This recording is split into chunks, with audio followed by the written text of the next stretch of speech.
Good afternoon. My name is Ed Smith, and I'm an incumbent on the City Council of Monterey. And I'm here with Maddox and Bill McCrone. And I want to talk a little bit about this concept of public interest or defining the public good.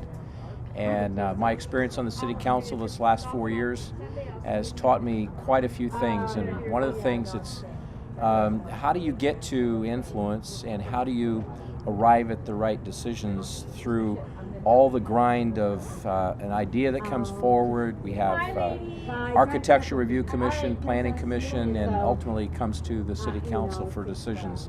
So I thought we should talk about what we all know about the process and keeping in context the opportunity for education to the public. So what do you guys think about how we get to the right decisions and serving the public good? Well, one of the things that's been wonderful for me in this whole process, and being a newcomer to the political nuances and running for political office, is the wealth of knowledge that the people around me have for strengthening the community, and some of the ways that are already underway that I could assist in, and then some of the innovative ways I can bring to the table so that people can look at things in a different way. So what's been wonderful for me to have people like Bill and Ed to kind of assist in, you already have the wherewithal and the push and the will to do it, but it helps when you have people that know the nuances and know what needs to be done in the city, so they can kind of assist and usher through in a near peer sort of way. So I'm very excited to sit with people and come up with solutions in a collaborative way. Bill? And I'm Bill McCrone, candidate for mayor of Monterey. Process, I think, or the process of making these policies and changes is interesting to the public, and they should be informed about it.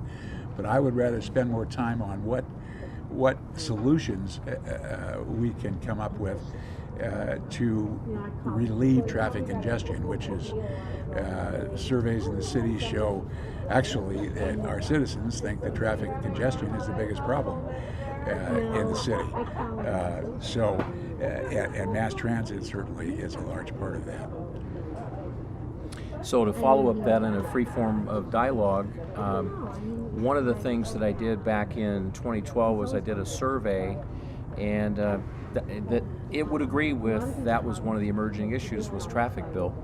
And not only the congestion, but factor that into why are people driving and clogging the freeways, and dealing with housing. And so where our housing is shifted now to North County, Seaside, Marina, certainly Salinas, and impacts to Highway 1, and people just having the quality of life to get to work on time, get to school, get to the kids, all of that. So one of the things in my service time on the Transportation Authority Monterey County has taught me that there really are a lot of moving parts to the solutions, a lot of levels, support staff, a lot of analysis, a lot of pending projects that the public might not be aware of right now that really are in the queue.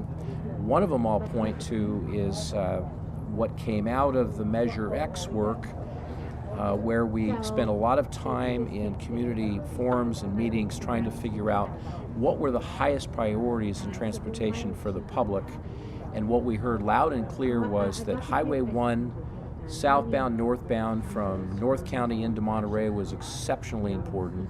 Highway 68 needed improvement. And there was also the recreational component, where a lot of folks said we've got Fort Ord out there, but we need to tie the recreational trails to the coast and take advantage of that. So part of Measure X became FORTAG, funding dollars for Highway 68, Highway 1, Holman Highway, coming up with a formula for cities and regional, so that every city that was going to be within TAMSI was going to be a winner, and the public could point to specific projects that would be benchmark successes. So we're just getting started and launching into a lot of those, and Highway 68 is moving its way through some of the habitat species, the sequoia, the roundabouts, and Highway 1 with bus transportation. So just quite a bit is coming out of the Measure X process for regional transportation. I wish we got more of the public at some of the meetings. That's one of the things that it's always great when you have the audience filled with people that are interested. When does TAMC meet, Ed? It meets on the fourth Wednesday of every month in Salinas, and that's part of the problem for the Peninsula agencies. So me as a city council member from Monterey, I go to Salinas for the meeting, and the board is an 18-member board, so we meet in Salinas. But it is filled with information about transportation solutions that the public can dial in and watch it on the AMP channel, the government channel. Monterey channel. AMP channel. It's shown on that. Also, the website has all of the presentations, very similar to all the other cities. It opens up absolutely everything in the agenda, the projects, the details, all on the website. And we would welcome anybody that wants to come to the Transportation Authority meeting the fourth Wednesday of every month. You know, one of the things that I've noticed myself before I was here, I was in Germany, and Bill, you know, being in the military and seeing a lot of different subcultures and a lot of different ways that other humans do things. And one of the big things I noticed coming from Europe to the Monterey Peninsula is a different connotation, or almost a negative connotation on transport or public transportation. Whereas when I was in Europe, almost everyone, specifically Germany and Frankfurt, hardly anyone drove at all. So I'm very much trying. Maybe you guys can fill me in on that. I'm very much trying to figure out the connotation and why it's different on the Monterey Peninsula versus like Europe and things like that. Well, I think it's a historical thing on this peninsula, at least, going back a number of years. Bus service was not all that great. We being the governments involved have gotten an upgrade in our mass transit system, but there are other things. I mean, one of the things that the Monterey City Council has done, which is wonderful, is the MST trolley, which works on the weekends. It gets people off of Lighthouse Curve. It gets them into the east downtown garage to park, and now they're on their feet and they're not clogging traffic. But there are other things that I think we should consider. I mean, I'll set aside workforce housing. I mean, for this discussion, workforce housing is ultimately the way to stop the clogging that comes into Highway 1 in the mornings, and that's to have the people who work here be able to live here, so they're not on the highway. But there are two initiatives that I think have kind of that I worked on when I was on the Planning Commission around between 2010 and 2014. We were developing the Waterfront Master Plan, and there used to be a spur, a railroad that ran right into downtown. There's what's called the old passenger depot, which is still there. It's been renovated as a farmers market building, which has since closed. But there is a right of way to take an express train of some sort that would go right in literally to almost the Custom House Plaza. There was some opposition to that. People didn't want that train when it came through, because it would have gone through next to Del Monte Avenue, and for the moments that the train was on that track passing through, it would of course block the views of the bay. But that kind of died. There was another initiative about doing an express bus and setting up an express bus lane that would go, and again, this is a way of getting people out of their cars who are outside the city, would park in some satellite location and either pick up that train. The satellite location would be Prunedale or Castroville. But do the same thing with a bus that was an express bus that came straight from that location and went and started on North Fremont and hit the major transportation corridors to get people to work. and to make that a true, viable, and economic alternative to driving your car. I mean, that backup in the morning is terrible for our environment, and we need to impress on the public. We as political leaders need to change their minds to the extent that they think that's a bad thing to have an effective mass transit here, by showing what the benefits are. Huge benefit for the environment, huge benefit for getting traffic off of the roads. I agree. Yeah, so I was going to come back to a couple of points there, Bill. You talk about the rail Catellis right away Yeah. is what it was. And I'm also on the subcommittee for TAMSI's rail. And that project coming into the peninsula virtually is at a standstill and on hold, but the right-of-way is still held on by TAMSI. Why is it on hold, do you think? Part of it's the funding. Part of it is the motivation of where some of the grant money would come from, the massive amount of work and cost. But what happened at the state level is some of the motivation got shifted to the bullet train, the fast train out of Sacramento, which shifted funds. Then TAMSI needed to make a decision in terms of what were our priorities.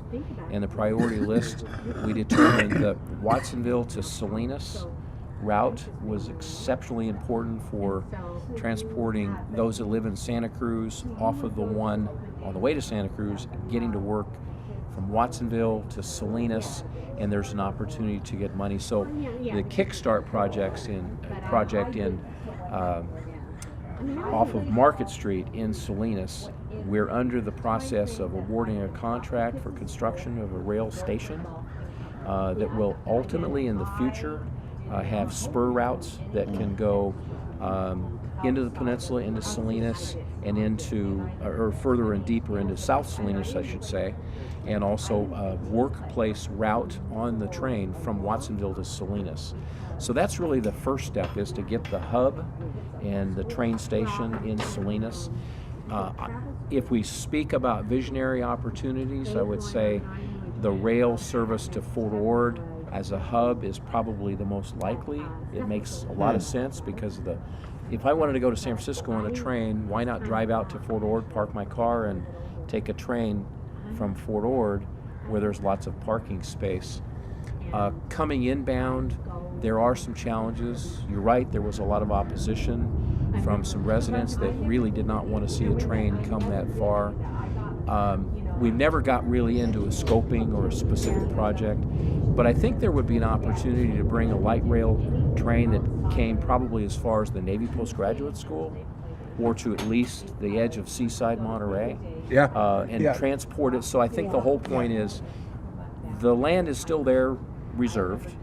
When the money aligns with the public interest and the public forces and the public will, light rail could potentially serve the peninsula in some capacity.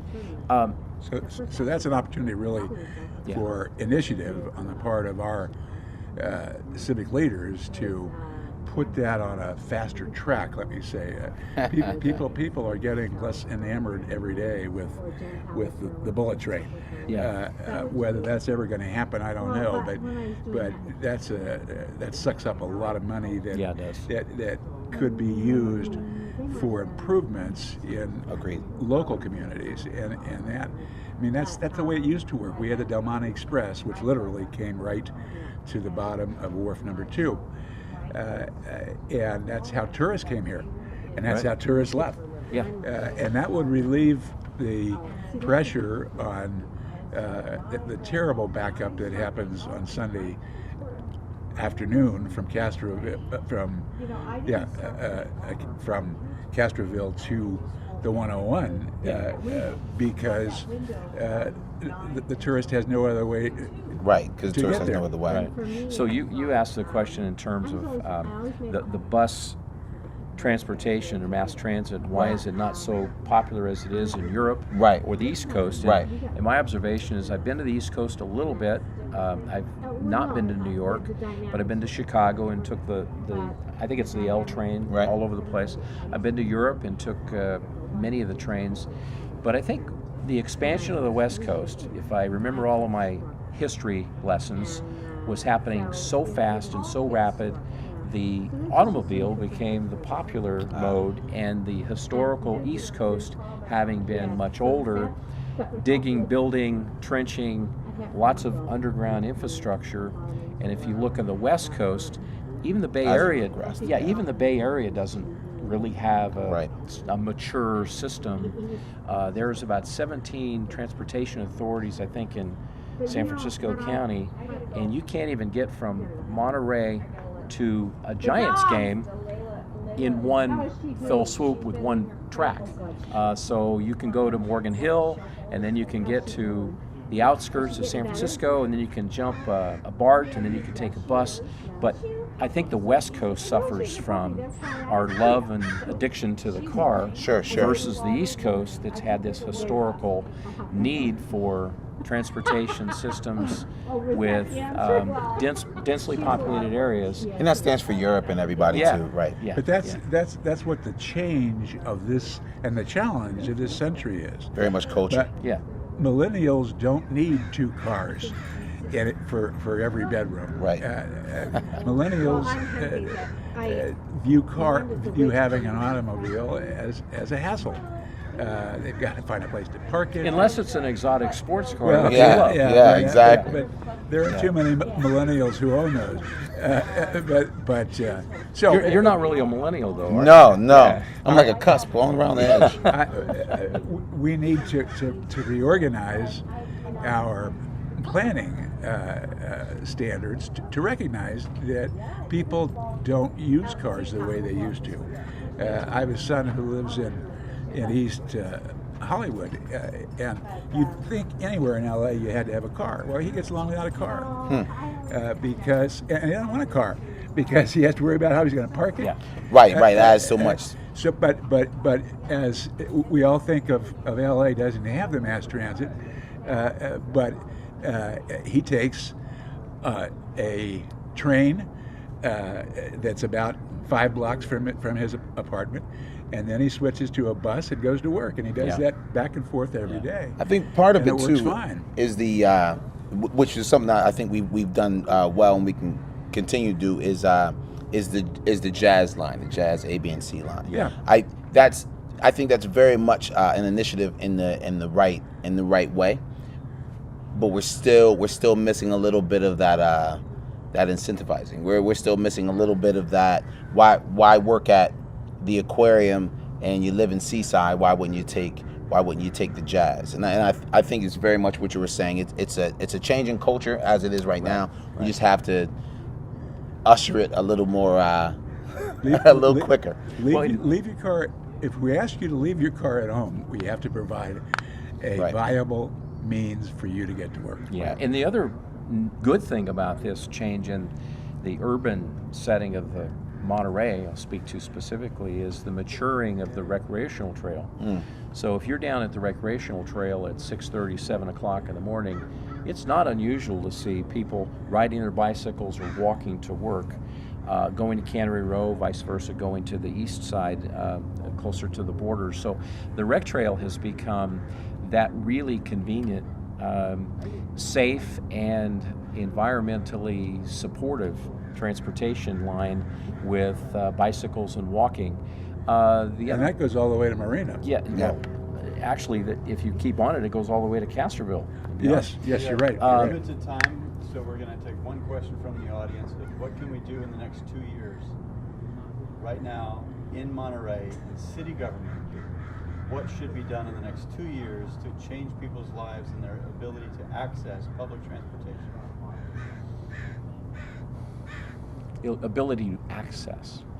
Well, Make it accessible. How can we make it accessible to them in the next 2 years relative to where it is right now? Well, if we're giving ideas in the next 2 years, one of the things that I thought was really great that Seaside did is they had They had bicycles, electric bicycles, that they thought would be a good idea to, if they could make it happen, to implement it into the transit system. So I can see how something like that would make a very big dent in the next 2 years. So there's an idea. Bicycles as part of MST. One of the things that I would like to do, and as part of my platform, is to re-examine and to lower our parking requirements for new development. That reflects the fact that if we're going to build affordable housing and workforce housing, that people aren't going to want to have 2 cars per bedroom. So some of our development is stymied by the fact that our parking requirements in the zoning code were developed back in the 70s when everybody drove cars everywhere. So we need to lower those so that we don't use so much space parking, and we don't, which is of no economic value to the developer. But that's going to encourage people to not have 2 cars, because we're not going to provide a place for that second car. And that's part of, I've been trying to do that for 10 years when I was back on the Planning Commission, is to get people focused on, if they can't have 2 cars, if husband and wife can't both drive their car, one of them is going to have to ride a bus, and so we need to make that available to them. So I think it's 2 parts in terms of the solution and what local city government could do. Big part of the education piece, to make sure that people know that there are options in terms of working with their employer for rideshare, for carpool, for co-locating parking locations and using the bus system coming in. MST is working on a project as part of the money that was allocated for Measure X for fast lane on Highway 1 inbound and outbound. So State Route 1 could actually have a shoulder bus route to have more lines faster and get around any traffic jams to get people to work more consistently. That's part of the express bus. Yeah. And so the express bus project is underway in terms of an analysis. The other part is, We're done. We'll have more time next week. okay, you'll be able to edit that last sentence. Respect our amazing guy. Well, why don't you let him finish the second part of that? All right, that's up to you. Because Okay. you said there were 2 parts. And Yes. Just If let's you get can that, and remember. then let's wind Yeah. it up. And Yeah. we'll have to cut this part. And the other part of this transportation opportunity moving forward is to model what works really well in Monterey already. And I'll give kudos to organizations that are large employers. Agriculture, hospital, education, aquarium, many of the hotels are really doing more to work through their HR. They're assigning specialists in their own organizations that are working in the transportation needs of their employees, because we know that the housing is off the peninsula. So employers need to have an obligation to work on the transportation hub and that other piece. And to incentivize them, working with MST for opportunities to reduce the bus fee, which worked so well in the roundabout when that was under construction. We saw lots and lots more tickets at a discounted price purchased to use MST. We need to find a way to get back to that so that we encourage people to use our local bus systems. And a reduced fee and a voucher has proven to work, and so I think we need to embrace that as a possible policy change. Well, Thank you all for participating. it was great. Did you want to get like a You want me to end it? wrap, or we want a 20-second wrap or anything like that? Yeah, I think they have to do a closer. All right. Okay, I'm glad you're gonna edit all this, 'cause some of this. Yeah. He'll edit it. So this is exactly why we wanted to do this. There are several people in the community that are very much trying to make a difference, and not only are we all determined to make a difference in our community, but I believe that it inspires people in the community by giving them things to think about, such as circulation, such as housing, so they can start the conversations and talk to their community and give people that are leading the city and stewards of the city some other options that maybe they didn't think of. So the ground level, I think, is communication and connectivity with our community. So on behalf of SoPro and LoPo and everyone that put all this together, thank you guys both for coming. I really appreciate it. It's been so wonderful to be on the campaign with you two, because it seems like every day that we sit down, I learn something new. So I very much appreciate it, and I very much appreciate SoPro and LoPro and everyone out there that did sit down and really listen to what our community woes are. So thank you very much, and thank you, and we'll see you next time.